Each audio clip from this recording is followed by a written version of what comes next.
कहते हैं जो मनुष्य शुक्र प्रदोष व्रत को श्रद्धा, भक्ति और संयम के साथ करता है, उसके घर में कभी दरिद्रता नहीं आती और जीवन में सुख, शांति और समृद्धि हमेशा बनी रहती है। नमस्कार आदरणीय दर्शक बंधु, आपका स्वागत है सनातनी ज्ञान के इस पवित्र और आध्यात्मिक मंच पर। आज हम आपके लिए लेकर आए हैं शुक्र प्रदोष व्रत की एक अद्भुत और प्रेरणादायक कथा, जिसे सुनने मात्र से आपके जीवन में लक्ष्मी का स्थायी वास होता है। यह केवल कथा नहीं है, यह श्रद्धा का दीप, भक्ति का प्रकाश और ईश्वर की कृपा का अमृत स्रोत है। इस कथा में आप जानेंगे कि कैसे शुभानंद अपनी सच्ची भक्ति और सेवा से अपने जीवन और पूरे गांव में लक्ष्मी का वास करने में सफल हुआ। तो दर्शक बंधु, कथा आरंभ करने से पहले यदि आप सनातन धर्म, पुराणों और भक्ति कथाओं से प्रेम रखते हैं तो कृपया इस चैनल सनातनी ज्ञान को लाइक, सब्सक्राइब और बेल आइकन जरूर दबा दीजिए, ताकि आपके जीवन में भी ईश्वर की कृपा हमेशा बनी रहे। चलिए अब मन को शांत करिए, श्रद्धा को हृदय में बैठाइए और आरंभ करते हैं आज की पवित्र और दिव्य कथा। देवकुंड गांव प्राचीन सभ्यता के अवशेषों के बीच बसा एक शांत और मनोहारी स्थान था। चारों ओर फैली पहाड़ियों के बीच यह गांव किसी स्वप्न लोक जैसा प्रतीत होता था। सुबह की हल्की धुंध जब खेतों के ऊपर फैलती तो ऐसा लगता कि प्रकृति खुद अपने आंचल में इस छोटे से गांव को ढककर संरक्षित किए हुए है। यही गांव के दक्षिणी छोर पर मिट्टी और खपरेल से बना एक छोटा सा मकान था। गरीब किसान शुभानंद का घर। जीवन में संघर्ष उसके लिए नया नहीं था, बचपन से ही उसने तंगी देखी थी। लेकिन आजकल की गरीबी उससे कहीं अधिक कचोटती थी, क्योंकि अब उसके साथ उसका परिवार भी था। उसकी वृद्ध मां, उसकी पत्नी सुधा और उसकी 7 साल की बेटी गोदावरी। सुबह सुबह जब सूरज की पहली किरणें छत के फूंसों में से छनकर अंदर आती, तब भी घर के भीतर उजाला नहीं बल्कि चिंता का साया भर आता। धरणी देवी, जो पहले जीवन में तपस्या और दान पुण्य में अग्रणी रही थी, अब बुढ़ापे के कारण असहाय थी। सुधा अपने स्वभाव से संतोषी थी, लेकिन मां होने के नाते वह अपनी बेटी को भूखा नहीं देख सकती थी। गोदावरी मासूम थी, उसकी मुस्कान में जादू था, पर उसकी आंखों में छिपे प्रश्न उसके माता पिता के दिल पर पीर की तरह चुभते। पिताजी, आज खाने में क्या है? शुभानंद हर सुबह खेत जाकर काम करता, लेकिन उसकी जमीन केवल इतनी थी कि उसके परिवार को महीने भर का अन्न भी मुश्किल से मिल पाता। इस बार तो हाल और भी खराब थे। बरसात खूब हुई, मगर असमान रूप से। कहीं पानी ज्यादा, कहीं कम। फसल का आधा हिस्सा सड़ गया और आधा इतना कम निकला कि मजदूरी करके ही पेट भरना पड़ रहा था। घर में एक पुरानी गाय थी, लेकिन वह भी कई महीनों से कम दूध दे रही थी, जिससे गोदावरी के चेहरे पर कमजोरी साफ दिखाई देने लगी थी। इन्हीं चिंताओं के बीच एक सुबह गांव के पुजारी चंद्रखन जी ने मंदिर में घोषणा की, आज पवित्र शुक्रवार प्रदोष है। इस दिन जो भी भगवान शिव और माता पार्वती का सुमिरन करता है, जो उनकी कथा सुनता है, उस पर कभी दरिद्रता का साया नहीं पड़ता। गांव में यह बात पवन की तरह फैल गई। स्त्रियां एक दूसरे को बताने लगी, बुजुर्ग लोग अपने अपने अनुभव याद करने लगे, और कुछ ऐसे परिवार भी थे जिनके घरों में पहले गरीबी थी, पर बाद में शुक्र प्रदोष व्रत के प्रभाव से उनके जीवन में खुशहाली आई थी। पर शुभानंद के मन में एक सवाल था, क्या मेरे जैसे व्यक्ति का जीवन सिर्फ कथा सुन लेने मात्र से बदल सकता है? क्या सचमुच भगवान इतनी जल्दी किसी पर कृपा कर देते हैं? और अगर कर देते हैं तो अब तक क्यों नहीं की? उसके मन में निराशा और उम्मीद दोनों मिश्रित थी। इसी मनस्थिति में वह दोपहर को खेत से घर लौट रहा था। आसमान पर सफेद बादल धीमे धीमे तैर रहे थे।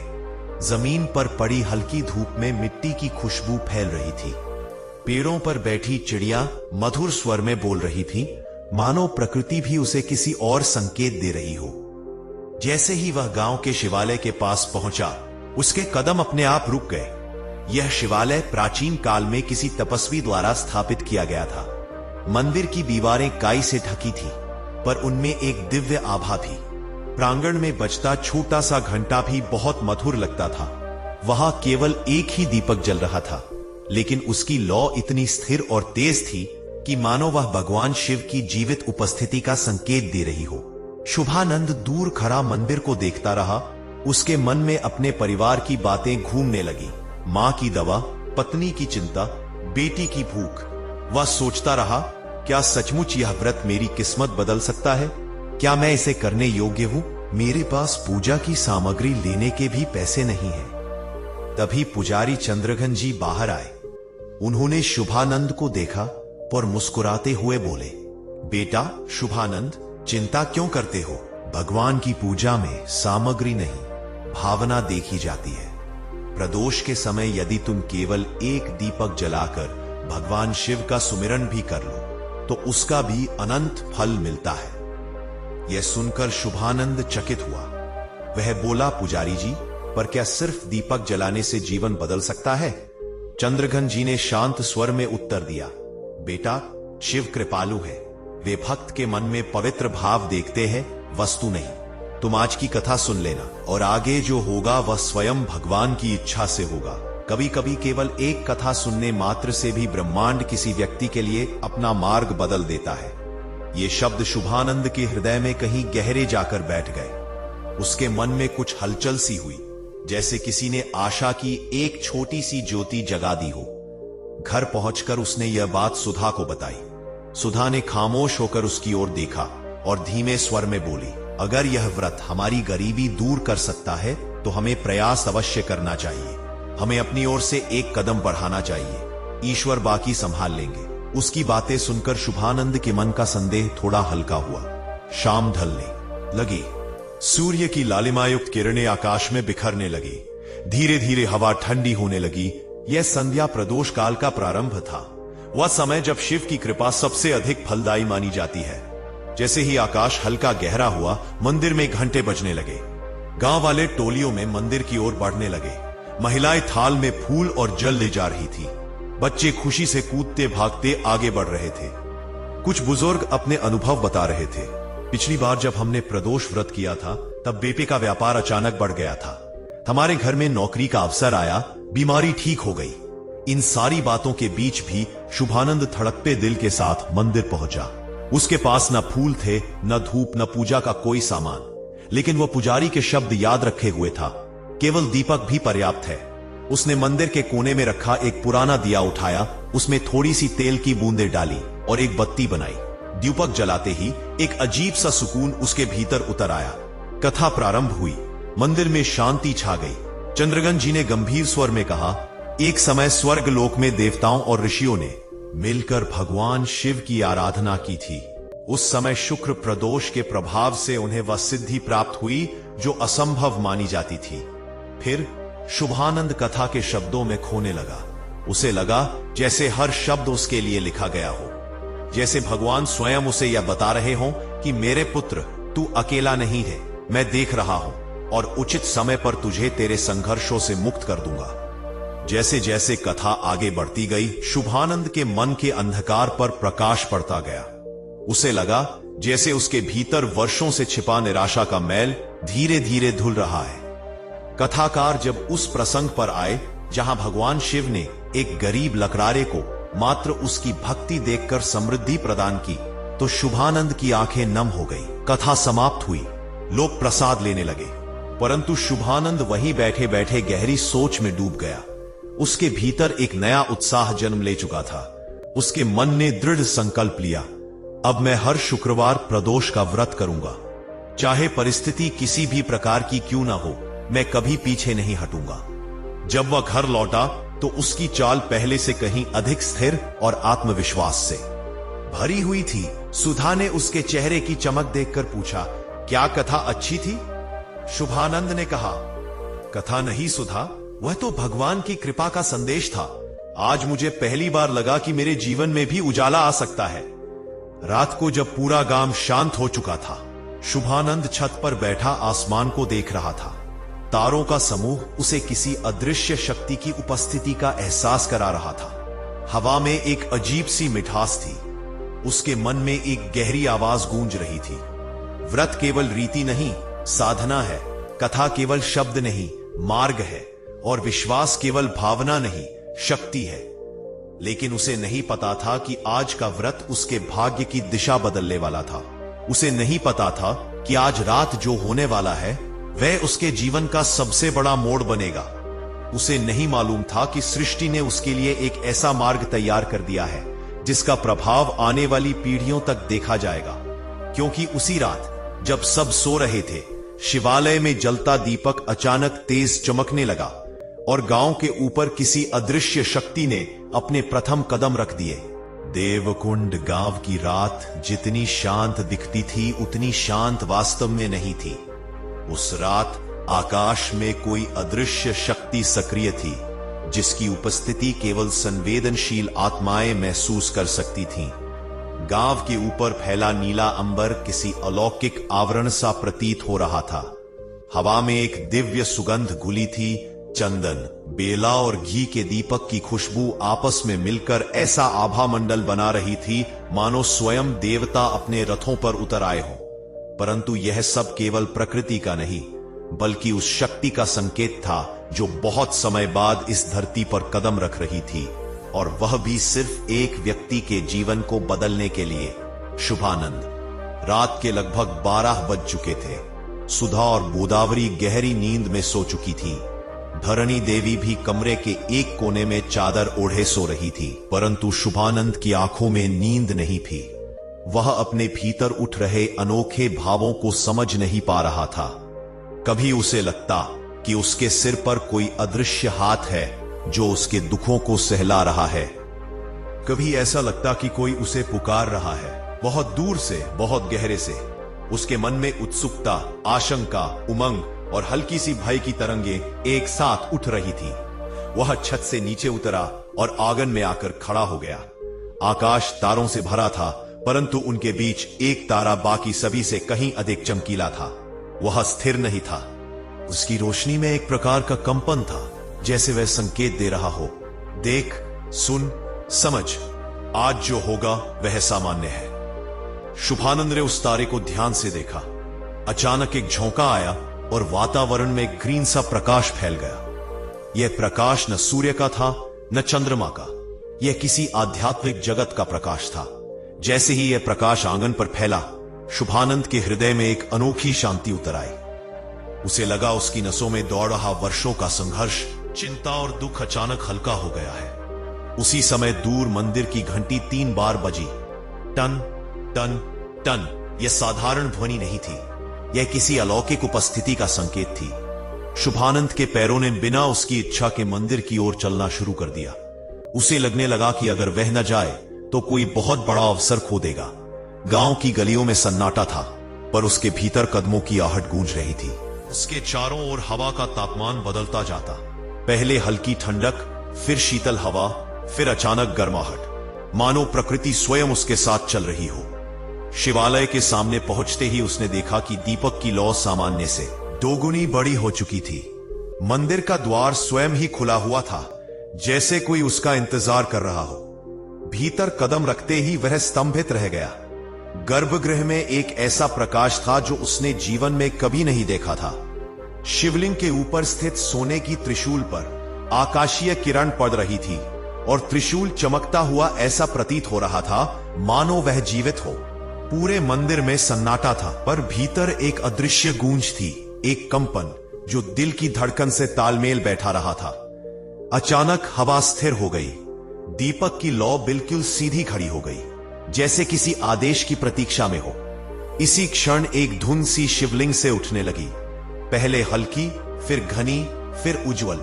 वह धुंध धीरे धीरे आकार लेने लगी, एक विराट पुरुष आकृति का आकार, जिसके सिर पर अर्धचंद्र, गले में नाग और शरीर से औषधीय रोशनी निकल रही थी। शुभानंद के पांव खुद ब खुद जमीन पर टिक गए। उसके शरीर में कंपाकंपी दौड़ गई, उसकी आंखें फैल गई।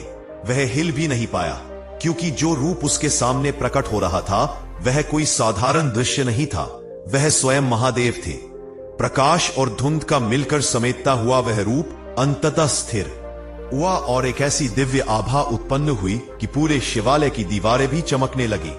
महादेव का स्वर प्रकट हुआ, धीमा पर गहन, कोमल पर ब्रह्मांड जैसा विस्तृत। शुभानंद, उसने यह नाम जीवन में 1000 बार सुना था, परंतु आज यह नाम महादेव के स्वर से निकलकर उसके अस्तित्व में उतर गया। उसकी आंखों से आंसू स्वतः बहने लगे, उसका शरीर झुक गया, उसके होंठ कांपे, पर आवाज नहीं निकल पाई। महादेव बोले, तुम्हारे मन में जो सद्भाव है, जो सत्य है, जो करुणा है, उसने आज तुम्हें यहां बुलाया है। तुम्हारी गरीबी तुम्हारे कर्मों की सजा नहीं, बल्कि एक परीक्षा है। तुमने कभी अन्याय नहीं किया, किसी का हक नहीं छीना, किसी के प्रति दुर्भाव नहीं रखा, इसलिए समय के पलटने का क्षण आ चुका है। शुभानंद ने अपने कांपते स्वर में कहा, भगवान, क्या मैं सच में आपका पात्र हूं? मैंने कोई तपस्या नहीं की, ना दान किया, ना कोई बड़ा व्रत रखा। महादेव मुस्कुराए। उनकी मुस्कान में ब्रह्मांड की समस्त ऊर्जा थी। भक्ति बाहरी कर्मों से नहीं, मन की पवित्रता से मापी जाती है। तुमने आज कथा सुनते हुए जो भाव जगाया, वही तुम्हारी वास्तविक तपस्या है। यही शुक्र प्रदोष का प्रभाव है। जो ईमानदार है, उसके लिए एक संकल्प पर्याप्त होता है। अचानक महादेव की उज्जवल दृष्टि और तेज हो गई। उनका स्वर गंभीर हुआ। परंतु जय और उत्थान हमेशा अकेले नहीं आते। वे किसी जिम्मेदारी, किसी परीक्षा, किसी संघर्ष के साथ आते हैं। तुम्हारे जीवन में जो होने वाला है, वह सामान्य मनुष्य के लिए असंभव है। तुम धन, वैभव, प्रतिष्ठा सब पाओगे, परंतु तुम्हें अपने भीतर की सच्चाई और करुणा को स्थिर रखना होगा। शुभानंद के मन में झंझावात उठने लगे। वह समझ रहा था कि देवता अवसर देते हैं, पर साथ ही कर्तव्य भी सौंपते हैं। महादेव ने आगे कहा, कल प्रातःकाल तुम्हें एक व्यक्ति मिलेगा। वह साधारण दिखाई देगा, परंतु उसके भीतर तुम्हारे भाग्य का द्वार छुपा होगा। तुम उसे पहचान नहीं पाओगे, पर वह तुम्हें पहचान लेगा। जो भी वो कहे, उसे ध्यान से सुनना। तुम्हारा जीवन वहीं से पलट जाएगा। शुभानंद बेचैन हो उठा। उसने पूछा, भगवान, वह व्यक्ति कौन है? महादेव बोले, वे संकेतों के मार्ग पर आते हैं, नामों के नहीं। और यह कहकर महादेव का दिव्य स्वर मंद हुआ। उनका रूप धीरे धीरे धुंध में बदलने लगा। चमक आकाश में समा गई और अगले ही क्षण शिवालय में सामान्य दीपक की हल्की लौ रह गई, जैसे कुछ हुआ ही नहीं। पर शुभानंद जानता था, यह अनुभूति स्वप्न नहीं थी। यह उसका भाग्य था, उसका भविष्य था, उसका मार्गदर्शन था। रात बीत चुकी थी, भोर का समय हो चुका था। आकाश में हल्की गुलाबी रोशनी फैल रही थी। पक्षियों की सुबह की चहचहाहट शुरू हो गई थी, पर आज उनकी ध्वनि में एक नया उत्साह था, जैसे वे भी किसी बदलाव की गवाह हो। शुभानंद घर लौटा। उसने किसी को कुछ नहीं बताया। वह बस शांत बैठ गया और धरणी देवी और सुधा उसे देखकर हैरान हो गई। उसकी आंखों में भय नहीं, ना ही चिंता। उसकी आंखों में चमक थी, विश्वास की, आशा की और किसी गहरे रहस्य की। सुबह के 9 बजे वह घर के बाहर लकड़ी चीर रहा था। तभी दूर से एक आवाज आई, लेकिन उन्होंने मुझे एक हवाज आई। शुभानंद ने मुड़कर देखा। एक पटे कपड़ों वाला, दुबला ततला, लगभग थका हुआ यात्री उसके द्वार पर खड़ा था। उसके पैर धूल से भरे थे, हाथ कांप रहे थे और चेहरे पर वर्षों की तकलीफ की लकीरें थीं। लेकिन उसकी आंखों में एक अद्भुत चमक थी, एक अजीब सी पहचान, एक दिव्य गहराई। और उसी क्षण शुभानंद की धड़कन तेज हो गई। महादेव की वाणी फिर कानों में गूंज उठी, वह व्यक्ति तुम्हें पहचान लेगा। जो वह कहे, उसे ध्यान से सुनना। मुझे पानी पिला दोगे? मेरा बड़ा काम तुम्हारे यहां अधूरा है। यह सुनते ही शुभानंद का शरीर स्तब्ध रह गया। शुभानंद उस अजनबी को स्तब्ध दृष्टि से देख रहा था। वह व्यक्ति बिल्कुल साधारण लग रहा था। फटे हुए कपड़े, पैरों में टूटी चप्पल, कंधे पर एक झोला जिसकी पट्टी भी कमजोर होकर धागों में बांधी गई थी, पर उसके चेहरे की थकावट के नीचे छिपी आंखें किसी तपस्वी की तरह चमक रही थीं, गहरी, स्थिर और रहस्यमयी। जैसे वे साधारण मनुष्य नहीं, कोई पुराना ऋषि हो जो भिखारी के वेश में आया हो। आवाज बिल्कुल शांत थी, पर उसमें एक अजीब सी दृढ़ता छिपी थी। मुझे पानी पिला दोगे? मेरा बड़ा काम तुम्हारे यहां अधूरा है। यह शब्द सुनते ही शुभानंद का हृदय जोर से धड़क उठा। कल रात मंदिर में महादेव ने कहा था, एक व्यक्ति मिलेगा, वह तुम्हें पहचान लेगा। जो वह कहे, उसे ध्यान से सुनना। और वह व्यक्ति ठीक उसी तरह उसके द्वार पर खड़ा था, जैसे किसी अदृश्य शक्ति ने उसे यहां तक पहुंचाया हो। शुभानंद तुरंत भीतर गया और मिट्टी के सुराही वाले घड़े से पानी लाकर उस अजनबी के हाथ में थमा दिया। अजनबी ने दोनों हाथों से पात्र पकड़कर धीरे धीरे पानी पिया। हर घूंट के साथ उसके चेहरे की थकान कम होती गई, मानो यह साधारण पानी ना होकर किसी जीवनदायी शक्ति का स्रोत हो। पानी पीकर उसने गहरी सांस ली, आसमान की ओर क्षण भर देखा और बोला, तुम्हारा आंगन बहुत पवित्र है। कई वर्षों से ऐसी जगह की तलाश में घूम रहा था। शुभानंद चौंक पड़ा। मेरे आंगन में ऐसा क्या है? अजनबी हल्के से मुस्कुराया। उसकी मुस्कान में एक अजीब सा संतोष था। तुम्हारे मन में ईमानदारी है, तुम्हारे घर में करुणा है। यही सबसे बड़ा पवित्र स्थान है। ईश्वर उन्हीं के जीवन में चमत्कार रचते हैं जिनके भीतर स्वार्थ कम और स्नेह अधिक होता है। शुभानंद ने विनम्रता से कहा, आप यात्री लगते हैं, कई दिनों से चल रहे होंगे। आइए अंदर बैठकर विश्राम कर लीजिए। वह व्यक्ति आंगन की चौखट पर बैठ गया। उसके बैठते ही ऐसा लगा जैसे वातावरण में कोई हल्की सी रोशनी उतर आई हो। धरणी देवी और सुधा भी बाहर आ गईं। उन्होंने भी उस अजनबी को नमस्कार किया। गोदावरी उसकी ओर देखती रही। उसकी बड़ी बड़ी आंखों में जिज्ञासा थी। यात्री ने उसे मुस्कुराकर आशीर्वाद दिया। गोदावरी ने अपना सिर झुका दिया, पर उसके चेहरे पर खिली मुस्कान देखकर लगता था कि उसने किसी बेहद शुभ व्यक्ति की उपस्थिति को महसूस कर लिया है। कुछ मिनटों तक अजनबी चुप रहा। फिर उसने धीरे से कहा, शुभानंद, तुम्हारे लिए एक वरदान छिपा हुआ है, पर हर वरदान से पहले एक परीक्षा होती है, और तुम्हारी परीक्षा अब शुरू हो चुकी है। शुभानंद का हृदय धक धक करने लगा। परीक्षा? किस प्रकार की परीक्षा महाराज? अजनबी ने पृथ्वी पर नजरें टिकाईं और कुछ पल गहरी सोच में डूबा रहा। फिर बोला, मनुष्य के जीवन में दो गहरे कुएं होते हैं, एक दुख का, दूसरा लोभ का। दुख का कुआं इंसान को सताता है, पर वह सीधा और सरल होता है। लेकिन लोभ का कुआं चमकदार होता है, मोहक होता है, परंतु उसमें गिरने वाला कभी ऊपर नहीं उठता। तुम्हारे जीवन में अब धन और सफलता आने वाली है, पर तुम ये देखोगे कि क्या तुम्हारा मन लोभ के कुएं में गिरता है या सत्य और विनम्रता पर टिकता है। पर शुभानंद ने तुरंत हाथ जोड़ दिए। मुझे धन की आवश्यकता है महाराज, पर मैं लोभ की राह पर नहीं जाऊंगा। मैं अपनी परिवार की जरूरतें पूरी करना चाहता हूं। देवता अनायास कृपा करें, यही काफी है। अजनबी ने उसकी ओर देखा। उसकी आंखों में करुणा और गंभीरता दोनों थी। देखूंगा, समय तुम्हारा उत्तर बताएगा। फिर उसने अपनी झोली खोली। झोली में केवल दो वस्तुएं थी, एक पुराना पीला कपड़ा और एक छोटा लकड़ी का डिब्बा। अजनबी ने उस डिब्बे को उठाकर अपनी हथेली पर रखा और शुभानंद के सामने बढ़ाया। यह लो, उसने कहा, इसे अभी मत खोलना। इसका उपयोग केवल वहीं करना जहां यह स्वयं तुम्हें मार्ग दिखाए। शुभानंद ने कांपते हाथों से डिब्बा स्वीकार किया। डिब्बा बहुत हल्का था, लगभग बिना वजन के। उस पर कोई आकृति, कोई शब्द नहीं लिखा था, मानो किसी ऋषि की तपस्या से निर्मित था। अचानक अजनबी उठ खड़ा हुआ। उसकी चाल अब पहले जैसी थकी हुई नहीं थी। उसके कदमों में एक विचित्र हल्कापन था। उसने आंगन की सीमा तक चलते हुए कहा, अब मुझे आगे बढ़ना है, मेरी यात्रा अभी समाप्त नहीं हुई। शुभानंद ने आग्रह किया, महाराज, कम से कम भोजन तो कर लीजिए। अजनबी मुस्कुराया, पर उसकी मुस्कान में रहस्य छिपा था। मैं भोजन हवा से, पानी से और विश्वास से करता हूं। तुम्हारे घर का पानी ही मेरे लिए पर्याप्त था। अब मुझे जाना है। आने वाला समय तुम्हें जो देगा वह विशाल होगा। बस याद रखना, हर वरदान का असली मूल्य उसके उचित उपयोग में होता है। यह कहकर वह धीरे धीरे रास्ते पर चल पड़ा। कुछ ही कदमों बाद जब शुभानंद ने उसे फिर देखने की कोशिश की, वह अचानक गायब था, जैसे वह हवा में विलीन हो गया हो। कुछ क्षणों तक स्थिर रहा। उसका मन बेचैन भी था, उत्साहित भी, डरा भी और आश्वस्त भी। उसने लकड़ी का डिब्बा हाथ में मजबूती से पकड़ा और घर के भीतर गया। सुधा ने तुरंत पूछा, यह डिब्बा क्या है? शुभानंद ने धीरे धीरे कहा, कहकर गया है कि इसे अभी नहीं खोलना, सही समय पर इसका उपयोग होगा।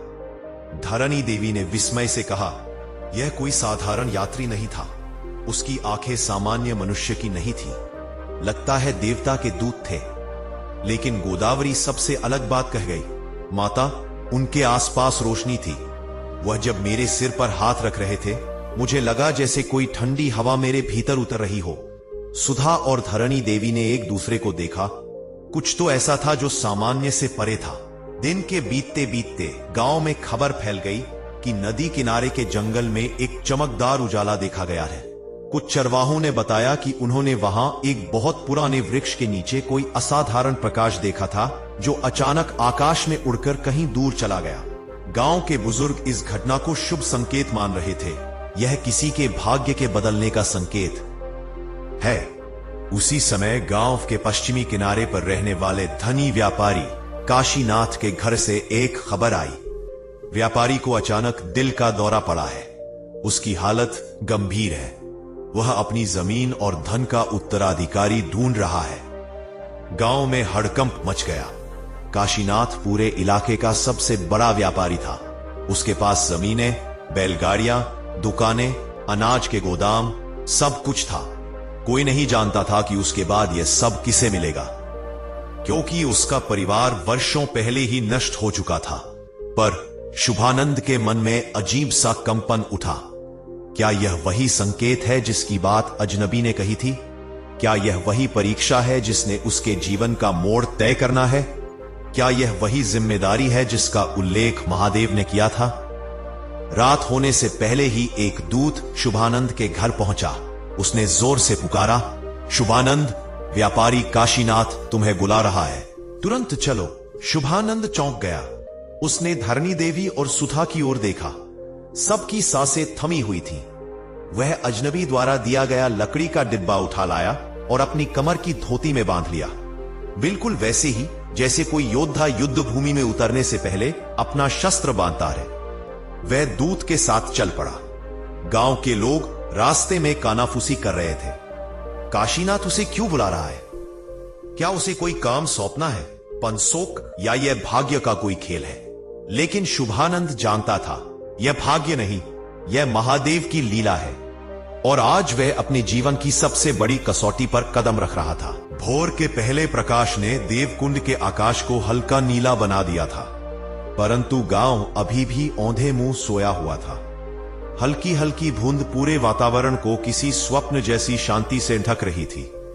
इसी बूंद के बीच शुभानंद अपने छोटे से आंगन में बैठा मिट्टी की दीवार से टेक लगाए रात में देखे स्वप्न के बारे में लगातार सोचता रहा।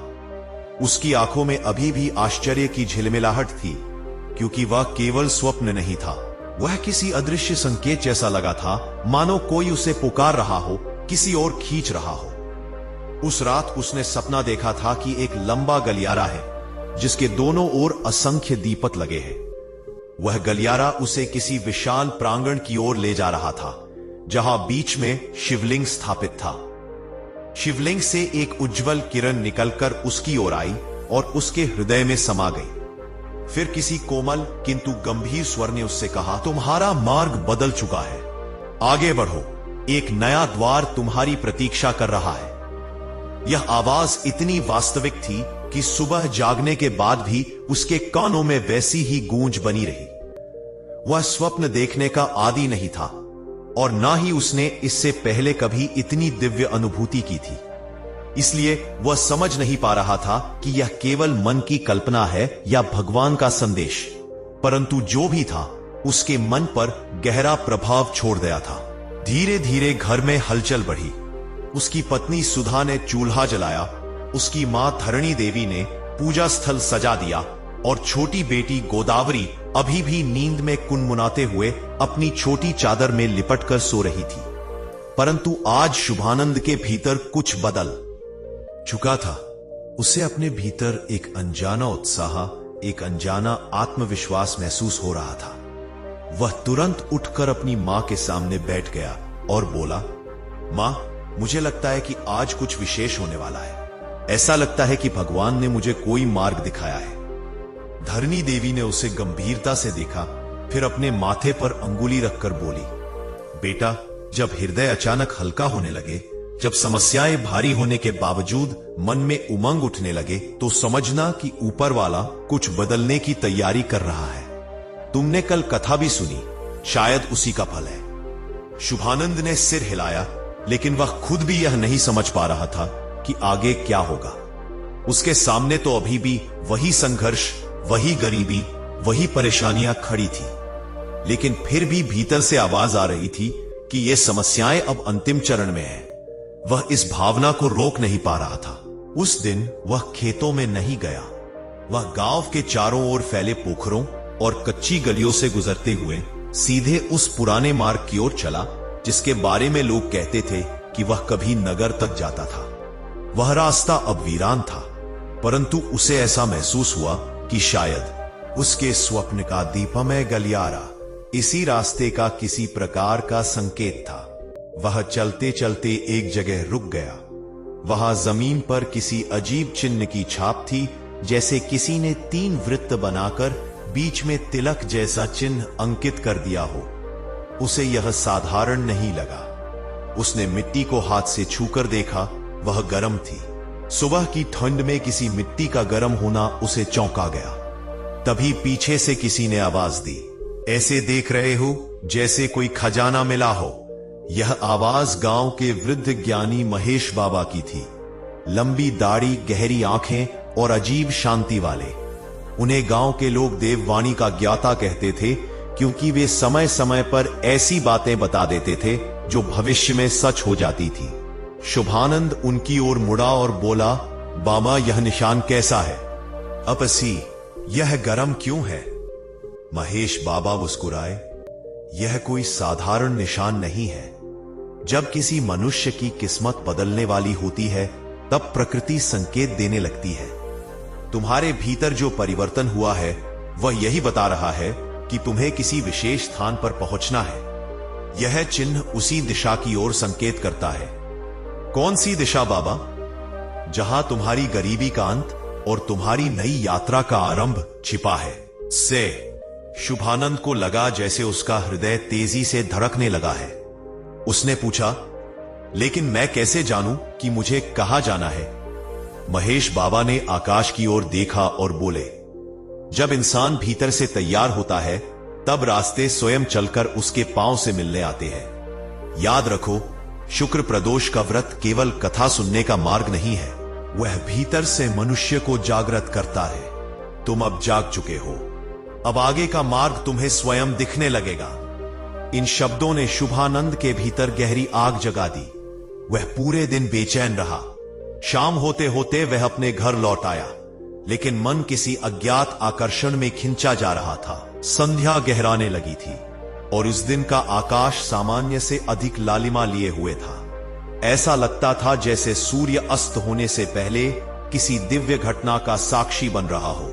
हवा में हल्की ठंडक थी, परंतु उसके भीतर एक अजीब गर्माहट दौड़ रही थी, मानो उसकी छाती के अंदर कोई दिया जल रहा हो। घर में मां तुलसी के पास दीपक जला रही थीं। सुधा चूल्हे पर रोटी सेक रही थी। गोदावरी मिट्टी के खिलौनों से खेल रही थी। यह सब सामान्य था, लेकिन आज शुभानंद का मन किसी दूसरी दुनिया में था। वह अचानक उठा और कहा, मां मुझे रात में कहीं जाना है। सुधा ने चौंक कर कहा, रात में? कहा, वही जहां मेरे स्वप्न मुझे बुलाया है। धरणी देवी ने कोई प्रश्न नहीं किया। वे जानती थीं कि जो मार्ग भगवान दिखाते हैं उसे रोकना नहीं चाहिए। रात का घना अंधेरा गांव को अपने आगोश में ले चुका था। आकाश में तारे अपरिचित चमक के साथ झिलमिला रहे थे। शुभानंद उसी वीरान रास्ते पर चल पड़ा जहां सुबह वह अजीब चिन्ह देखकर रुका था। आज वहां पहुंचकर उसने देखा, मिट्टी की गर्माहट और अधिक बढ़ गई थी और चिन्ह का आकार हल्की सी चमक पैदा कर रहा था। वह चौंक गया। उसके भीतर किसी स्पंदन ने कहा, अब आगे बढ़ो। उसने कदम बढ़ाया और जैसे ही वह उस चिन्ह के पार गया, हवा अचानक बदल गई। वातावरण में एक मंद गंध फैल गई। गंध चंदन की थी। वह आगे बढ़ा और अचानक उसे लगा कि रास्ता अचानक चौड़ा हो गया है, लेकिन यह वही पुराना रास्ता तो था। फिर यह इतना बदल कैसे गया?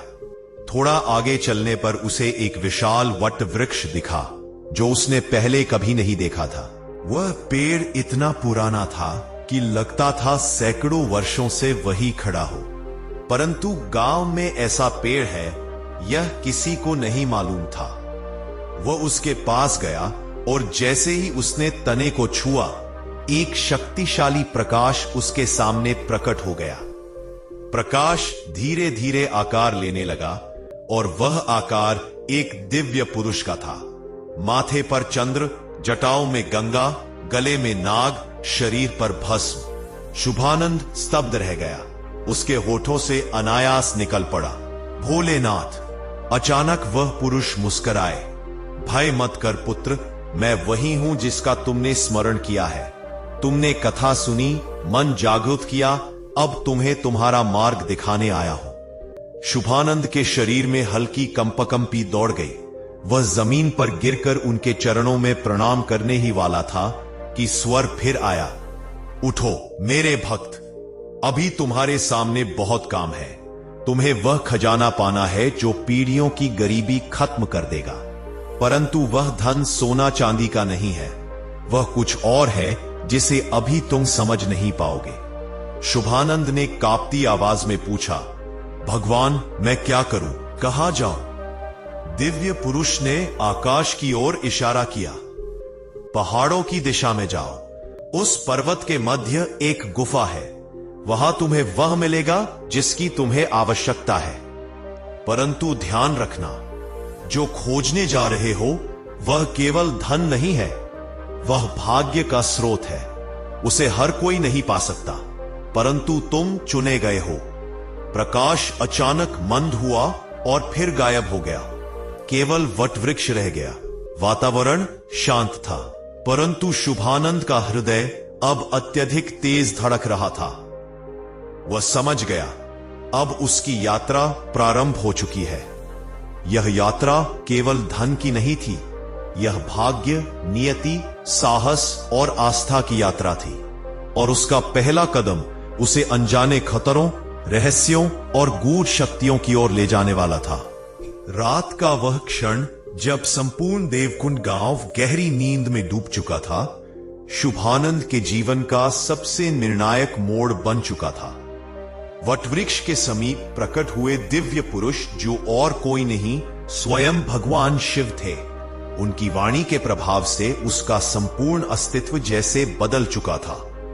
वह मार्ग जिसे वह अब तक केवल एक स्वप्न समझ रहा था, अब उसकी आंखों के सामने एक वास्तविक उद्देश्य की तरह उभरने लगा।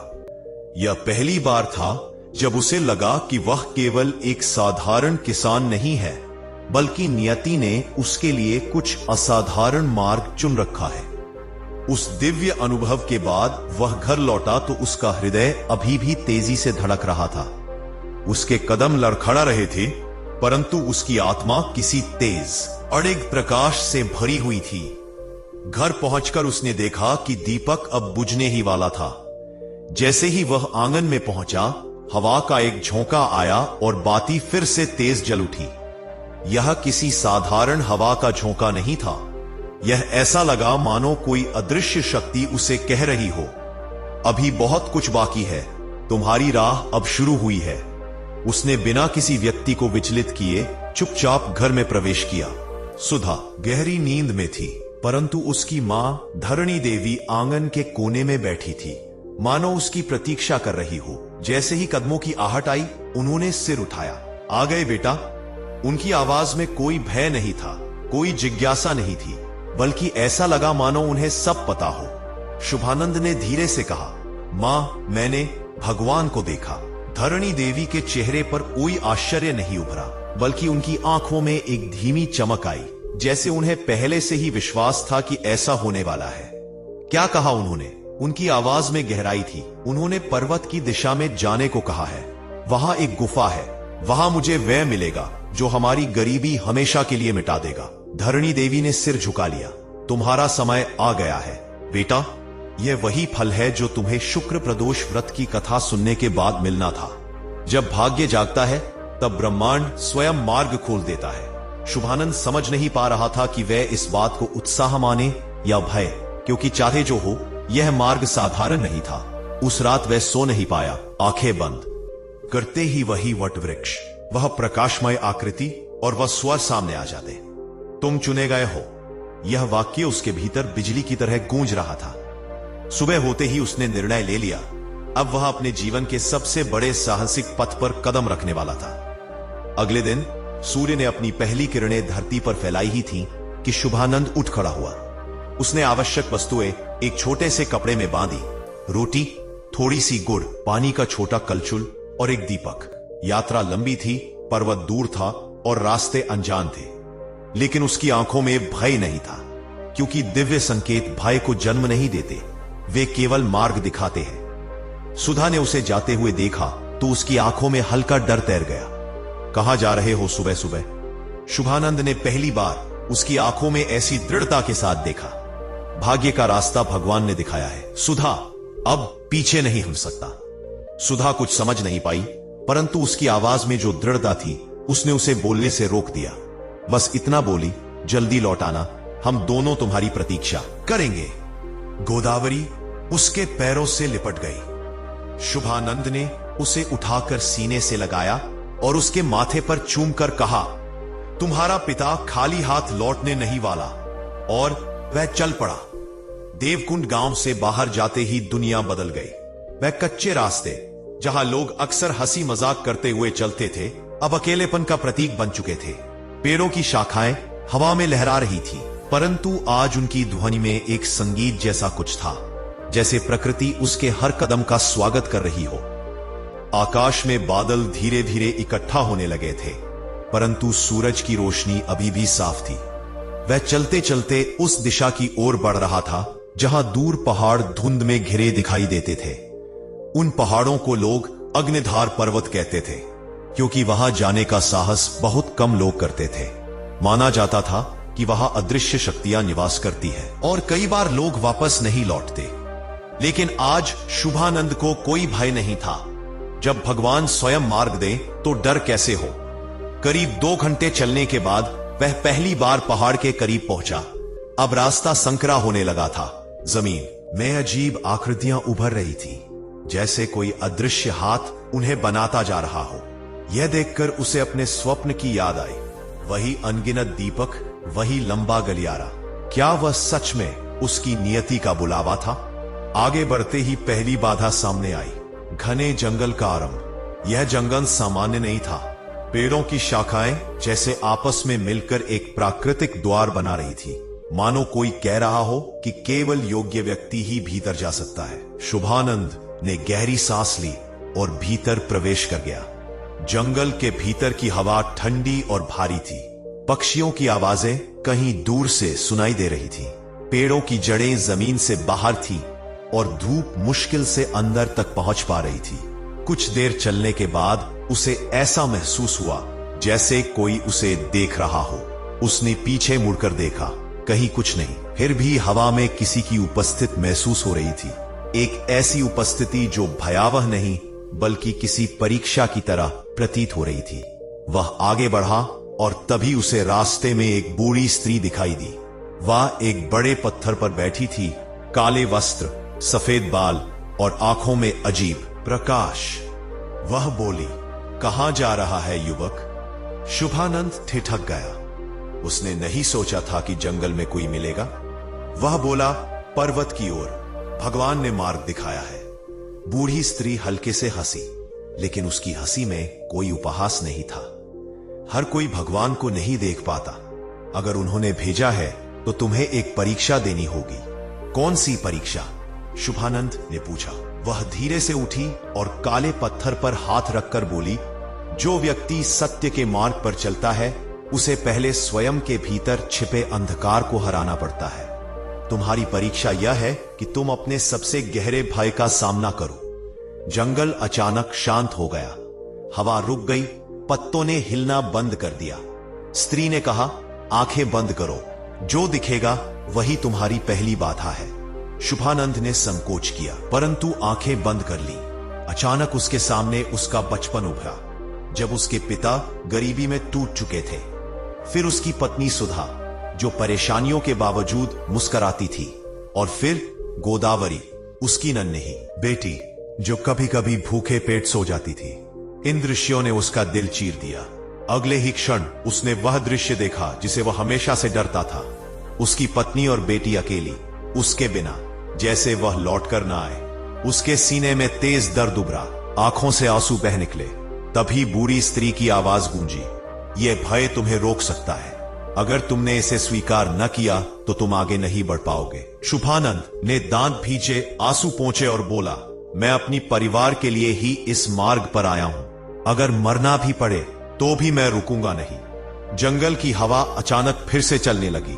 आंखें खोलने पर बूढ़ी स्त्री गायब थी, केवल वह पत्थर बचा था। शुभानंद ने गहरी सांस ली। उसने अपनी पहली परीक्षा पार कर ली थी। अब जंगल और अधिक घना और मार्ग और अधिक कठिन होने वाला था। परंतु उसके हृदय में अब भय नहीं था, बल्कि एक नया विश्वास जन्म ले चुका था। वह आगे बढ़ा और उसकी यह यात्रा अब उसे गुफा के रहस्य, पर्वत के देवताओं और नियति के अंतिम द्वार तक ले जाने। जंगल की पहली परीक्षा पास करने के बाद शुभानंद का मन जितना पास करना चाहिए उससे कहीं अधिक विचलित हो गया, क्योंकि भय पर विजय पाने का अर्थ यह नहीं है कि भय समाप्त होने वाला था, उसके साथ डगमगापा नहीं, तो हर कदम के साथ उसका मन और अधिक दृढ़ होता जा रहा था। पेड़ों की शाखाएं ऊपर आकाश को पूरी तरह ढक चुकी थी। जहां से वह चलकर आया था वहां सूर्य की किरणें जंगल में छन छन कर आती थीं, लेकिन यहां ऐसा लग रहा था कि पूरा आकाश गायब हो गया है। हवा भारी थी परंतु भयावह नहीं। हवा में कुछ ऐसा था जैसे लाखों सूक्ष्म प्राणियों की सांसें एक साथ चल रही हो। हर तरफ रहस्य था, अजनबी आवाजें, कभी दूर से किसी जानवर की गर्जना, कभी पत्तों की चरचराहट। लेकिन शुभानंद अब रुकने वाला नहीं था। उसे पर्वत तक पहुंचना ही था। कुछ और दूर चलने के बाद जंगल का स्वरूप बदलने लगा। पेड़ छोटे होने लगे, जमीन पत्थरों से भरी दिखाई देने लगी। एक स्थान पर पहुंचते ही उसे लगा जैसे किसी ने अदृश्य बांसुरी बजानी शुरू कर दी है। वह धुन इतनी मधुर थी कि उसका मन एक क्षण के लिए ठहर गया। कुछ सेकंड बाद वह समझ गया कि वह केवल संगीत नहीं है, बल्कि किसी प्रकार का संकेत है। वह उसी दिशा में बढ़ा। जैसे ही वह करीब पहुंचा, उसे जमीन पर एक और चिन्ह दिखाई दिया। 3 वृत्तों के बीच एक लंबी रेखा जो किसी दिशा की ओर इशारा कर रही थी। फिर वही संकेत, उसने मन में सोचा। इन चिन्हों का अर्थ वह अभी नहीं समझ पा रहा था, लेकिन यह निश्चित था कि यह किसी साधारण मनुष्य द्वारा बनाए हुए नहीं थे। यह किसी शक्ति की छाप थी। वह चिन्ह के बताए अनुसार दाएं मुड़ा और अब रास्ता पत्थरों की सीढ़ियों जैसा बनने लगा था, मानो कोई पर्वत के भीतर छिपे रहस्य तक पहुंचने का मार्ग तय कर चुका हो। पहाड़ अब उसकी आंखों के सामने था। पहले दूर दिखता था, अब उसके बेहद करीब था। उस पर्वत का रंग बाकी पहाड़ों जैसा नहीं था। वह हल्का सफेद नीला दिखता था, जैसे उसमें हिम का टुकड़ा समाया हो। हवा अब ठंडी होने लगी थी और उसकी सांसें भारी होने लगी, परंतु उसके भीतर वह आग थी जो पर्वत की ठंडक से बुझने वाली नहीं थी। रास्ता ऊंचा था, पैर कई बार फिसलते, हाथों से चट्टानों का सहारा लेना पड़ता, लेकिन हर कठिनाई उसे और मजबूत करती जा रही थी। ऐसा लग रहा था मानो कोई शक्ति उसके कदमों को अपने लक्ष्य की ओर खींच रही हो। एक बार उसका पैर फिसला और वह नीचे गिरते गिरते बचा, लेकिन जैसे ही उसने खुद को संभाला, ऊपर से एक अजीब आवाज आई, डर मत, आगे बढ़ते रहो। उसने जल्दी से ऊपर देखा, लेकिन वहां कोई नहीं था। फिर भी यह आवाज वास्तविक थी। शायद यह किसी अदृश्य शक्ति का मार्गदर्शन था। धीरे धीरे वह उस स्थान पर पहुंचा जहां पर्वत का मुख जैसे खुलने लगा था। यह बिल्कुल प्राकृतिक दरार नहीं थी। यह ऐसा लग रहा था मानो किसी ने पत्थर को चीरकर उसमें एक विशाल द्वार बना दिया हो। द्वार पर कोई प्रतिमा नहीं थी, कोई रचना नहीं थी, कोई चित्र नहीं था, सिर्फ गहरी खामोशी और भीतर से आती ठंडी हवा। शुभानंद के भीतर हल्की दुविधा उठी। अगर वह भीतर गया और वापस ना लौट पाया तो, लेकिन उसे याद आया, जो भगवान पर विश्वास करके चलता है वह किसी भी अंधेरे में गिरता नहीं। वह अंदर प्रवेश कर गया। जैसे ही वह भीतर पहुंचा, बाहर की हवा की आवाज रुक गई। अंदर की शांति इतनी गहरी थी कि उसकी अपनी सांसें भी भारी लग रही थी। गुफा की दीवारें हल्के नीले प्रकाश से चमक रही थी।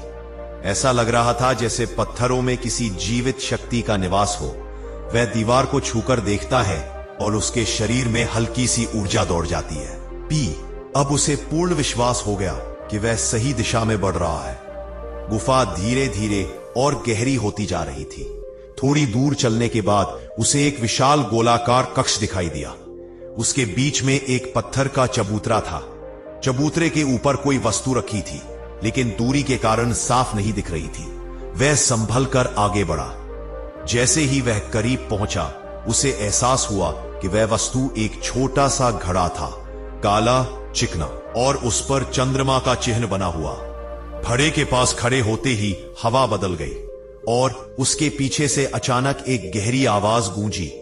यह घड़ा केवल एक वस्तु नहीं, यह तुम्हारी किस्मत की कुंजी है। शुभानंद ने पीछे मुड़कर देखा। पीछे एक लंबा प्रकाशमान पुरुष खड़ा था। उसकी आंखें नीली थी और उसके शरीर से ऐसी रोशनी निकल रही थी जो किसी मनुष्य में नहीं हो सकती थी। वह बोला, मैं अग्निधार पर्वत का रक्षक हूं।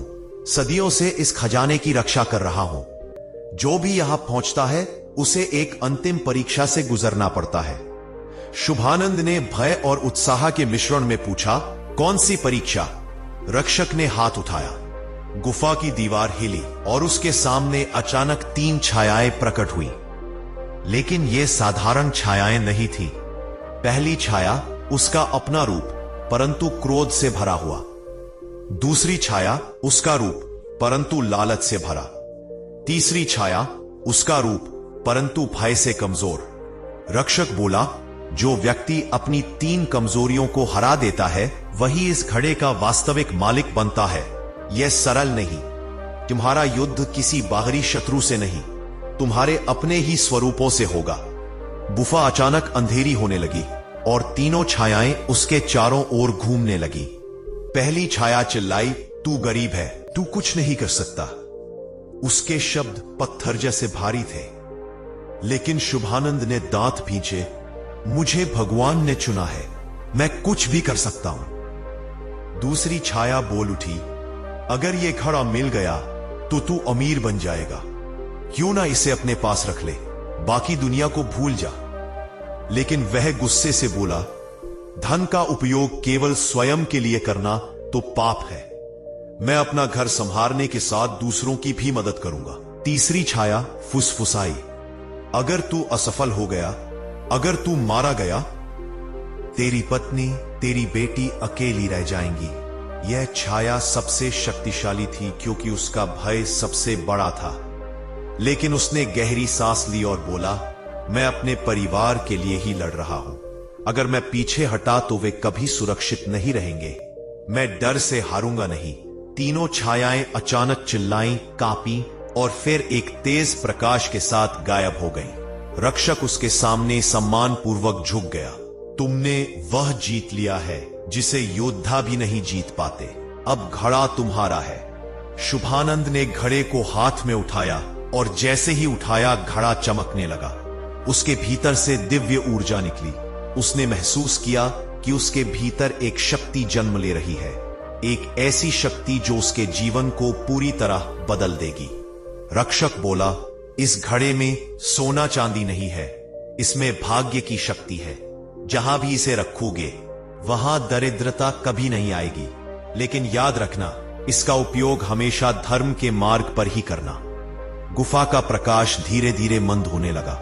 रक्षक धीरे धीरे धुंध में बदलने लगा और शुभानंद घड़े को सीने से लगाकर उसी रास्ते से बाहर निकलने लगा जहां से वो आया था।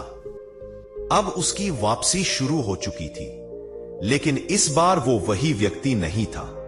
वो अब भाग्य का धारक बन चुका था। देवकुंड गांव की गलियों पर ओस की बूंदें मोतियों की तरह चमक रही थी। पूर्व दिशा में हल्की स्वर्णिम रेखाएं उभरने लगी थी, मानो सूर्य ने धीरे धीरे विश्व को जगाने का संकल्प ले लिया हो। वही समय था जब शुभानंद अपनी नींद से अचानक जागा, जैसे किसी ने उसके भीतर घंटा बजा दिया हो।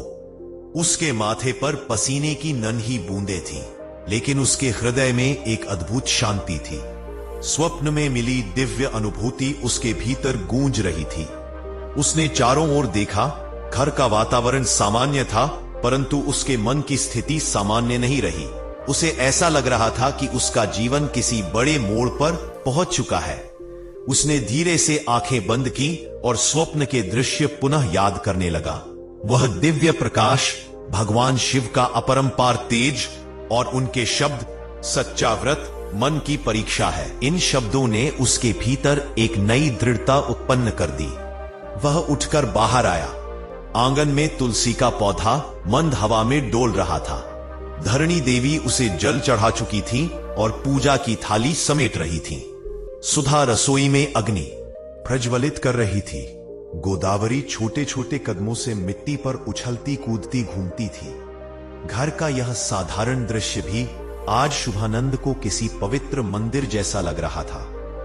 धरणी देवी ने उसे देखा और बोली, बेटा आज कुछ अलग लग रहे हो, रात ठीक से सोए थे ना? शुभानंद ने शांत स्वर में कहा, मां, आज मेरे भीतर कुछ बदल गया है। लगता है जैसे भगवान शिव ने मेरी राह स्पष्ट कर दी है। धरणी देवी चकित होकर उसे देखने लगी। कैसी राह मां? उसने गंभीरता से कहा, जीवन अब पहले जैसा नहीं रहेगा। मुझे लगता है कि मैं किसी बड़ी परीक्षा में प्रवेश कर चुका हूं। सुधा आ गई और बोली, कौन सी परीक्षा? क्या स्वप्न देखा है? तुम्हारा चेहरा तो किसी अजीब तेज से चमक रहा है। शुभानंद ने पूरी बात उन्हें बताई। दिव्य प्रकाश, भगवान शिव का उभरता हुआ स्वरूप, उनका संदेश और वह शांत कर देने वाली मुस्कान। सभी स्तब्ध रह गए। ऐसा स्वप्न पहले कभी उसे नहीं आया था। धरणी देवी ने धीरे से कहा, पुत्र, यह स्वप्न नहीं, आशीर्वाद है। भगवान अपने भक्तों को ऐसे ही संकेत देते हैं। सुधा ने हाथ जोड़कर कहा, यदि भगवान ने तुम्हें चुना है तो हमें भी इस मार्ग पर साथ चलना होगा। शुभानंद ने दोनों को प्रणाम किया। अब मैं धन संपत्ति या कठिनाइयों से नहीं डरूंगा। यदि शिव स्वयं मेरा मार्गदर्शन कर रहे हैं तो कोई भी विपत्ति हमें रोक नहीं सकती। उस दिन गांव में कुछ अजीब घटित होने वाला था। सुबह सुबह गांव के चौक में एक डाकिया आया। उसके हाथ में एक पत्र था। यह पत्र कई वर्षों से गायब रहे एक व्यापारी दामोदर सेठ के परिवार के नाम था। वह परिवार शुभानंद के घर के बगल में रहता था। पत्र देखकर उत्सुकता फैल गई, क्योंकि वह व्यापारी वर्षों से लापता था और सबने मान लिया था कि शायद उसकी मृत्यु हो चुकी। जब पत्र खोला गया, उसमें लिखा था, मैं जीवित हूं। लंबी यात्रा में कठिनाइयों के कारण वर्षों तक संपर्क नहीं कर पाया, परंतु मैंने जो धन कमाया है वो गांव के विकास और किसी योग्य व्यक्ति के उत्थान के लिए भेज रहा हूं। और उसके नीचे था, सारे धन के प्रबंधन के लिए मैं अपने विश्वसनीय युवक शुभानंद का नाम देता हूं। कैसे? सेठ जी तो उसे मुश्किल से जानते थे। हर ओर यही चर्चा होने लगी। शुभानंद स्वयं भी स्तब्ध था। वह सोच भी नहीं सकता था कि किसी ने उसका नाम इतनी बड़ी जिम्मेदारी के लिए लिया होगा। गांव के मुखिया ने उसे बुलाया। शुभानंद, पत्र असली है। इसमें तुम्हारे नाम पर 5 बोरियों में धन भेजा गया है। नए कुओं के निर्माण का आदेश है और देवकुंड मंदिर के जीर्णोद्धार का भी निर्देश। शुभानंद का हृदय तेजी से धड़कने लगा। भगवान शिव के शब्द, यात्रा अब आसान नहीं होगी, कानों में गूंज रहे थे। वह बोला, मुखिया जी, इतनी बड़ी जिम्मेदारी मैं अकेले कैसे निभाऊं? Solutions presentation. Sooner question from my pants. शायद यही वह पहली परीक्षा है जिसकी तुम्हें सूचना दी गई थी। कहीं कोई शिकायत न उठाए। धरणी देवी ने दृढ़ता से कहा, जब शिव ने मार्ग चुना है तो डर कैसा? शाम को गांव के लोग इकट्ठे हुए। धन की बोरियां मंदिर में रखी गईं। जब बोरियां खोली गईं तो सोने के सिक्के चमक उठे। ऐसी चमक की देखने वालों की आंखें चौंधिया गईं। लोग आश्चर्य में पड़ गए। किसी ने सोचा नहीं था कि एक गरीब परिवार की झोपड़ी के बगल में रहने वाले युवक को ऐसी दिव्य नियति मिल सकती है। परंतु नियति केवल चमक दिखाने के लिए नहीं आती, वह परीक्षा भी लाती है। अचानक भीड़ में से कुछ आवाजें उठी। क्यों सिर्फ शुभानंद? क्या हम दूसरों को मूर्ख समझते हैं? सेठ जी ने ऐसा क्यों लिखा? कहीं ये सब बनावटी तो नहीं? ईर्ष्या और संदेह की आग धीरे धीरे फैलने लगी। शुभानंद ने यह सब सुना पर शांत खड़ा रहा। शिव के स्वप्न की सत्यता उसके हृदय में इतनी दृढ़ थी कि कोई भी संदेह उस पर प्रभाव नहीं डाल रहा था। मुखिया ने कहा, जो भी हो, सेठ जी ने नाम लिखकर भेजा है, निर्णय उन्हीं का है। लेकिन भीड़ में से एक युवक कालीचरण अचानक आगे आया। वह अपने गुस्सैल और अहंकारी स्वभाव के लिए जाना जाता था। वह गुर्राया, मैं मानने को तैयार नहीं, ये सब योजना है। शुभानंद और सेठ के परिवार ने मिलकर धन पर कब्जा करने की चाल चली है। लोग फुसफुसाने लगे, माहौल गरमाने लगा। सुधा भयभीत हो गई, गोदावरी उसके आंचल से लिपट गई। धरणी देवी ने आकाश की ओर देखा। भोलेनाथ, यह क्या परीक्षा है? कालीचरण ने बोरियों की ओर इशारा किया। मैं कहता हूं, इसमें कुछ गड़बड़ है, इन्हें खोलकर जांच करो। यदि सब ठीक निकला तो मैं मान लूंगा, अन्यथा। उसकी आंखों में नफरत थी। उसने दृढ़ आवाज में कहा, जांच कर लो, सत्य को किसी प्रमाण की आवश्यकता नहीं होती। और तभी मंदिर की दीवार पर रखे दीपक की लाव अचानक तेज हो उठी। हवा शांत थी, पर हम सबकी निगाहें उसी तरफ मुड़ गईं। दीपक के ऊपर एक क्षण के लिए धुएं से बनी एक आकृति उभरी, त्रिशूल जैसी। लोग सांस रोककर देखने लगे। आकृति पल भर के लिए चमकी और फिर हवा में विलीन हो गई। मंदिर के पुजारी ने कांपती आवाज में कहा, यह शिव का संकेत है। जब संदेह बढ़ता है तो वह स्वयं मार्ग दिखाते हैं। भीड़ चुप हो गई। कालीचरण एक कदम पीछे हट गया। उसके चेहरे पर भय और अपमान दोनों थे। शुभानंद ने विनम्रता से कहा, मैं इस धन का उपयोग केवल गांव के हित में करूंगा। जो भी कार्य होगा सबकी सहमति से होगा, किसी पर अन्याय नहीं होगा। लोगों के चेहरों पर संतोष लौटने लगा। मुखिया ने घोषणा की, शुभानंद इस धन का प्रबंधक नियुक्त किया जाता है। पहला कार्य, गांव में पानी और सड़कों की व्यवस्था सुधारी जाएगी। लोगों ने हाथ जोड़कर शिव का आभार व्यक्त किया। रात को जब सब सो चुके थे, शुभानंद मंदिर के सामने बैठे सोच रहा था, क्या यही वह परीक्षा थी जिसकी शिव ने बात की थी, या यह तो मात्र शुरुआत थी? तभी हवा में से एक मंद स्वर उभरा, यात्रा अभी आरंभ हुई है वत्स। शरीर में रोमांच दौड़ गया। वह जान गया, भगवान शिव अब उसके हर कदम की परीक्षा लेंगे, और वह इस दिव्य यात्रा के लिए तैयार था। देवकुंड गांव का वातावरण उस रात असामान्य रूप से शांत था। आमतौर पर रात के बाद भी कुत्तों के भौंकने, पेड़ों के सरसराने या कहीं दूर से किसी बैल के गले की घंटी की आवाज आती रहती थी, परंतु आज चारों दिशाएं मानो निशब्द होकर किसी बड़ी घटना की प्रतीक्षा कर रही थी। शाम को मंदिर में जो दिव्य संकेत मिला था, उसने गांव वालों के मन में श्रद्धा और भय दोनों भर दिए थे। लोग दबी आवाजों में चर्चा कर रहे थे कि शुभानंद की परीक्षा अभी शुरू हुई है और उसकी राह अब साधारण मनुष्यों की राह जैसी नहीं होगी। शुभानंद अपने घर की छत पर बैठा था। आकाश में तारों की अनगिनत झिलमिलाहट थी, पर उसकी आंखें किसी तारे को नहीं देख रही थी। वह अपने भविष्य, अपने कर्तव्य और अपनी आत्मा के भीतर उठ रहे प्रश्नों को देख रहा था। कालीचरण द्वारा किए गए अपमान ने उसके मन को विचलित नहीं किया था, पर उसने यह अवश्य समझ लिया था कि धन मिले तो दुनिया साथ देती है, और संदेह उठे तो वही दुनिया उसे गिरते हुए देखने लगती है। कुछ ही दूरी पर मंदिर का दीपक आज भी असाधारण रूप से स्थिर था, जैसे कोई उसे अदृश्य हाथों से थामे हुए हो। उसकी लौ की चमक की एक किरण छत तक पहुंच रही थी। शुभानंद ने जब उस दिशा में देखा तो उसे लगा कि दीपक की लौ उसके भीतर से बात कर रही है, मत डरना, आगे बढ़ना। वह मंत्रमुग्ध सा बैठा रहा। तभी धीरे धीरे नीचे आंगन में कुछ आहट हुई। सुधा पानी का लोटा भर रही थी। उसने ऊपर देखा। इतनी रात गए छत पर क्यों बैठे हो? कुछ परेशान हो क्या? शुभानंद ने सिर हिलाते हुए कहा, परेशानी नहीं, बस मन में कई बातें चल रही हैं। सुधा उसके पास आई और बोली, आज गांव का व्यवहार देखकर घबराए मत। हर परिवर्तन के साथ संदेह आता है, पर भगवान शिव ने तुम्हें चुना है तो तुम्हारे भीतर वह शक्ति है जो हर चुनौती का सामना कर सकती है। शुभानंद ने धीमे स्वर में कहा, पर आगे क्या होगा यह स्पष्ट नहीं है। शिव के शब्दों का अर्थ मैं अभी नहीं समझ पाया। सुधा मुस्कुराई, पहले कदम पर ही पूरी राह कौन देख पाता है?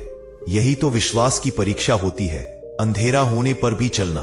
उसके शब्द मन को ताकत देने लगे। अगले दिन गांव में हलचल बढ़ गई। 5 बोरियों में मिले धन को मंदिर में रखने की व्यवस्था कर दी गई थी, परंतु बड़ा प्रश्न यह था कि सेठ दामोदर के निर्देशों के अनुसार किन किन कार्यों को प्राथमिकता दी जाए। इस पर पंचायत ने बैठक रखी। बैठक में गांव के बुजुर्ग, किसान, मजदूर, महिलाएं और युवाओं को बुलाया गया। चौपाल पर बड़े नीम के पेड़ की छाया में सभी बैठ गए। शुभानंद भी वहां पहुंचा। सभी की निगाहें उसी पर टिक गई, कुछ गर्व से, कुछ उम्मीद से और कुछ ईर्ष्या से भरी हुई। मुखिया ने कहा, सेठ जी ने लिखा है कि धन का उपयोग गांव की जनभलाई में हो, पर व्यवस्था संभालने की जिम्मेदारी शुभानंद पर है। इसलिए आज उससे सुनते हैं कि वह क्या सोचता है। सबकी आंखें उसी पर टिक गईं। शुभानंद ने धीरे से कहा, धन हमारा नहीं है, यह केवल माध्यम है गांव को उन्नति की राह देने का। इसलिए निर्णय भी मेरा अकेले का नहीं होना चाहिए। सब मिलकर तय करें कि पहले क्या करना चाहिए। कई लोग प्रशंसा भरी निगाहों से उसे देखने लगे। एक वृद्ध किसान बोला, सबसे पहले पीने के पानी का प्रबंध करो बेटा, गर्मी में नलकूप सूख जाते हैं। दूसरी ओर से आवाज आई, सड़कें ठीक करा दो ताकि शहर तक जाने में आसानी हो। एक महिला बोली, स्कूल में बच्चे फर्श पर बैठते हैं, वहां व्यवस्था सुधारना जरूरी है। किसी ने अस्पताल की मांग की, किसी ने तालाब की मरम्मत की। शुभानंद धैर्य से सब सुनता रहा। फिर बोला, सबकी जरूरतें समान रूप से महत्वपूर्ण है, पर पहले वह काम करना चाहिए जिससे पूरे गांव को तुरंत राहत मिले। वह क्षण भर रुका और फिर बोला, नए कुओं का निर्माण होगा और गांव में जहां भी पानी की कमी है वहां नलकूप लगेंगे। सबने सराहना की।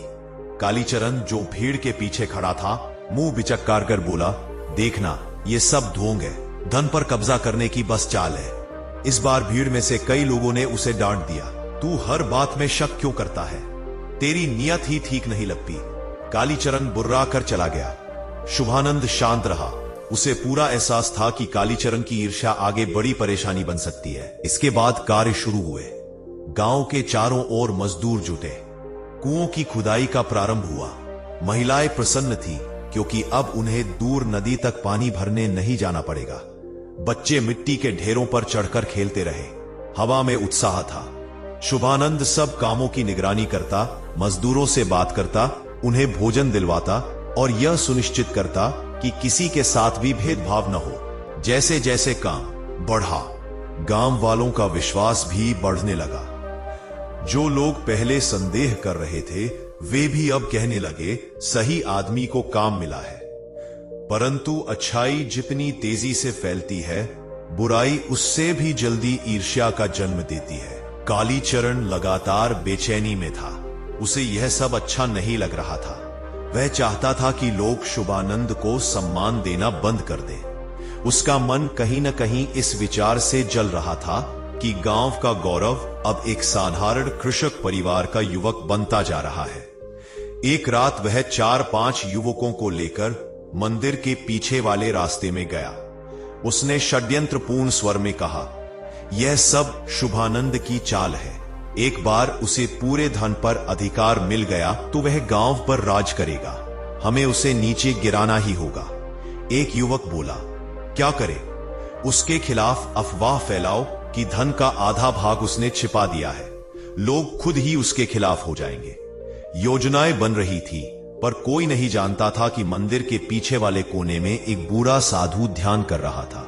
वह सब सुन रहा था। उस साधु का नाम था अघोरानंद। गांव में कम दिखाई देता था, पर जो उसे जानता था वह जानता था कि वह साधारण मनुष्य नहीं है।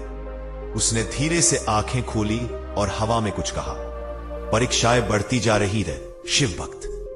अगली सुबह जब गांव वाले कुएं के पास जुटे थे, अचानक एक अफवाह फैलनी शुरू हो गई। सुना है, शुभानंद ने 2 बोरियां छिपा दी है। कह रहे हैं कि मंदिर में जितना धन रखा है उससे ज्यादा आया था। धन तो पूरा आया था, पर उसने रात में निकाल लिया। लोग फुसफुसाने लगे।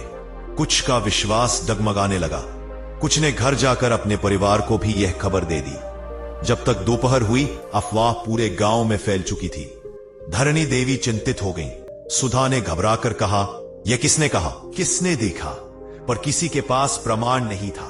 बस कालीचरण की जलन से निकले शब्द हवा में तैर रहे थे। शुभानंद जब चौपाल पहुंचा तो लोगों के चेहरों का बदलता भाव देखकर समझ गया कि कुछ गड़बड़ है। एक बुजुर्ग ने धीमे स्वर में पूछा, बेटा, क्या सच में धन कम है? क्या कह रहे हैं आप? एक भी सिक्का कम या ज्यादा नहीं हुआ है। झूठ। मैंने देखा है कि रात टेंपल से कोई बोरी उठाई गई थी। लोग संशय में पड़ गए। कुछ ने कालीचरण से पूछा, तूने देखा? कालीचरण बोला, हां, अपनी आंखों से। अफवाह अब आरोप बन गई थी। शुभानंद ने शांत स्वर में कहा, यदि तुम्हें मुझ पर संदेह है तो अभी मंदिर चलो, सब कुछ जांच लो। भीड़ मंदिर की ओर चली। वहां पुजारी भी खड़े थे। शुभानंद ने स्वयं बोरियां खोली। एक एक सिक्का सबके सामने रखा गया। सब कुछ वैसा ही था जैसा आया था। लोगों ने राहत की सांस ली। धीरे धीरे भीड़ में से आवाजें आने लगी। कालीचरण ने झूठ बोला, इसे सजा मिलनी चाहिए। कालीचरण का चेहरा उतर गया। तभी पुजारी ने कहा, सत्य पर पहरा भगवान स्वयं देते हैं, झूठ टिक नहीं सकता। शुभानंद शांत था। उसने कालीचरण से कहा, यदि तुम ईर्ष्या छोड़ दोगे तो मैं तुम्हें भी इस कार्य में शामिल करूंगा, पर धोखे और झूठ से तुम्हें केवल विनाश मिलेगा। कालीचरण निरुत्तर हो गया, पर उसके मन का विष पूरी तरह समाप्त नहीं हुआ था। और उस रात शिव मंदिर के दीपक की लौ अचानक 2 गुना बड़ी हो गई। हवा में ध्वनि गूंजी, अगली परीक्षा और कठिन होगी, वत्स, तैयारी रखो। शुभानंद कांप उठा। उसकी यात्रा अभी समाप्त नहीं हुई थी। देवकुंड गांव की पहाड़ियों पर उस दिन जैसे कोई अनोखा उजाला उतर आया था। वातावरण में एक ऐसी शांति थी जिसमें एक गूढ़ शक्ति छिपी हुई थी, मानो प्रकृति स्वयं किसी दिव्य आगमन की प्रतीक्षा में थमी हुई हो। पेड़ों की पत्तियां बिना हवा के भी हल्का हल्का हिल रही थी। गायें अपने बछड़ों को पुकारते समय भी जैसे मधुर स्वर में रंभा रही थी।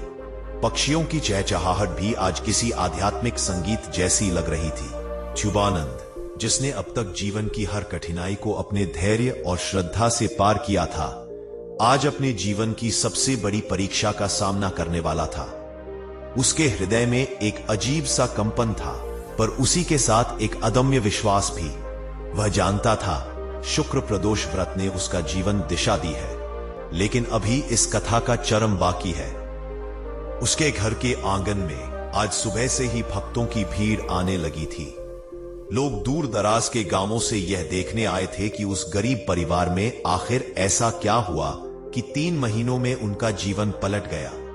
किसी को जानने की उत्सुकता थी, किसी को चमत्कार पर विश्वास था और किसी को संदेह, लेकिन सभी के भीतर एक अपेक्षा जरूर थी।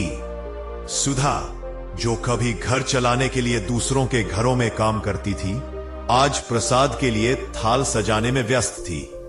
उसके चेहरे पर एक ऐसी चमक थी जिसे ओढ़ा नहीं जा सकता। वह भीतर से निकली हुई शांति थी। गोदावरी खिलखिलाती हुई आंगन में दौड़ रही थी। उसकी हंसी मानो घर के पुनर्जीवित होने का प्रमाण हो। लेकिन इन सब के बीच शुभानंद के मन में एक बात गूंज रही थी, प्रदोष का समय नजदीक है और आज मुझे उत्तर मिल जाएगा। सूर्य धीरे धीरे पश्चिम की पहाड़ी के पीछे उतरने लगा। आकाश नारंगी रंग से सुनहरी रोशनी में नहाने लगा। हवा में चंदन, बेलपत्र और धूप की खुशबू फैलने लगी थी। गांव के सब लोग शुभानंद के दरवाजे पर एकत्र हो चुके थे। शिवलिंग के सामने मिट्टी और गोबर से बनी एक छोटी सी मंडी थी। उस पर दीपक रखा था जिसने अभी अभी धीमी लौ से जगना शुरू किया था। और तभी एक अफवाह गांव में घूम गई। राजमहल से दूत आ रहे हैं। राजा ने देवकुंड की ओर रथ भेजा है। लोगों में फुसफुसाहट बढ़ी। क्या यह वही चमत्कार है जिसका सब इंतजार कर रहे थे? क्या शुक्र प्रदोष व्रत ने सच में शुभानंद का भाग्य बदल दिया? क्या राजा स्वयं आने वाले हैं? बरसों की गरीबी और अपमान जिन लोगों ने देखा था, वे आज श्रद्धा और कौतूहल से भर गए थे। धूल का बादल उठाता हुआ राजरथ धीरे धीरे गांव के बीच में आकर रुका। उसके पीछे 2 और घोड़े थे जिन पर सैनिक बैठे थे। रथ का पर्दा उठा और राजगुरु उतरे, गंभीर, तेजस्वी और दिव्य आभा से भरे। सब ग्रामीण विस्मित होकर उन्हें देखते रहे। राजगुरु सीधे शुभानंद के पास आए और उसके सामने हाथ जोड़ दिए। समूचा गांव स्तब्ध रह गया। सुधा के हाथ से प्रसाद का थाल गिर जाते गिरते बचा। गोदावरी अपनी मां की साड़ी पकड़कर छिप गई। धरणी देवी भी नहीं समझ पा रही थी कि यह सब हो क्या रहा है। शुभानंद ने कांपती आवाज में पूछा, गुरुदेव, आप मेरे दरवाजे पर? राजगुरु ने गहरी गूंजती आवाज में कहा, वत्स शुभानंद, स्वयं महादेव का आदेश। सुना है, राजा को दिव्य संतान तभी प्राप्त होगी जब वे शिव भक्त शुभानंद को महल में आमंत्रित करें। सारा गांव अवाक। राजगुरु आगे बोले, हमने तुम्हारा नाम नहीं बताया था। महादेव स्वयं उच्चारित कर रहे थे, वह जो शुक्र प्रदोष का पालन करता है, वह जो सच्चा भक्ति मार्गी है, और हम समझ गए वह तुम ही हो। शुभानंद की आंखें भर आईं। सुन सुन सुन। राजगुरु ने उसे खड़ा किया और बोले, आज प्रदोष काल में तुम पूजा का नेतृत्व करोगे और जो भी मांगोगे शिव स्वयं प्रदान करेंगे। पर याद रखना, शिव भक्त की इच्छा सिर्फ अपने लिए नहीं होती, वह संसार के लिए होती है। यह वाक्य उसे भीतर तक छू गया। शुभानंद ने सोचा, क्या मैं धन मांगू? क्या मैं वैभव मांगू? क्या मैं अपनी गरीबी समाप्त होने का वर मांगू? लेकिन फिर उसे अपने स्वप्न में शिव के शब्द याद आए, सच्चा व्रत मन की परीक्षा है। जैसे ही प्रदोष का समय आया, हवा एकदम शांत हो गई। दीपक की लौ तेज हो गई। शिवलिंग के पास रखा जल चमकने लगा और फिर हवा में हल्की हल्की घंटियों की ध्वनि सुनाई देने लगी। बिना किसी मंदिर के बजाय पूरा गांव घुटनों पर बैठ गया। शुभानंद ने कांपते हुए हाथ जोड़कर प्रार्थना की, हे भोलेनाथ, यदि आपकी कृपा से आज मेरा व्रत सिद्ध होता है तो यह आशीर्वाद केवल मेरे लिए नहीं, पूरे देवकुंड गांव के लिए हो। किसी भी घर में कभी दरिद्रता ना आए, कोई बच्चा भूखा ना सोए, कोई मां अपने आंसू अपनी साड़ी में न छुपाए। मेरे हिस्से का सुख मैं सब में बांट देता हूं।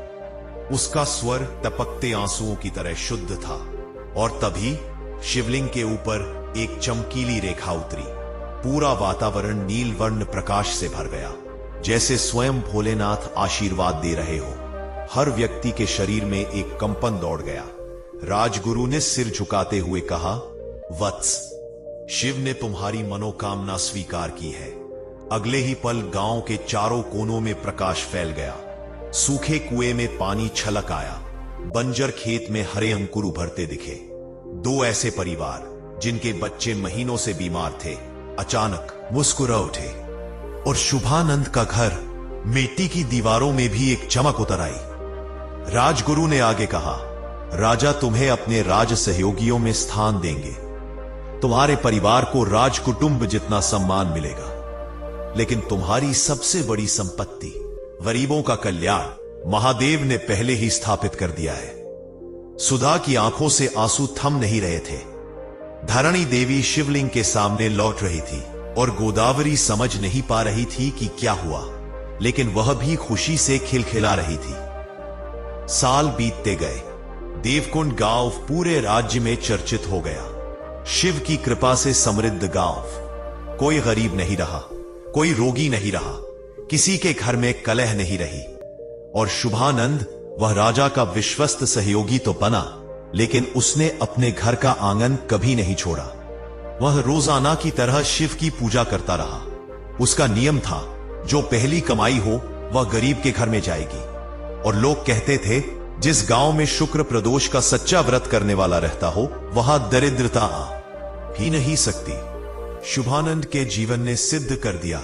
दर्शक बंधु, यह कथा यही समाप्त नहीं होती। यह तो हर उस हृदय में जीवित रहती है जो भक्ति में समर्पित है, जो विश्वास को धारण करता है और जो ईश्वर की कृपा को अपने जीवन में स्वीकार करता है। आज हमने जाना कि कैसे शुभानंद ने सच्ची भक्ति, सेवा और संयम से अपने जीवन और पूरे गांव में लक्ष्मी का वास किया।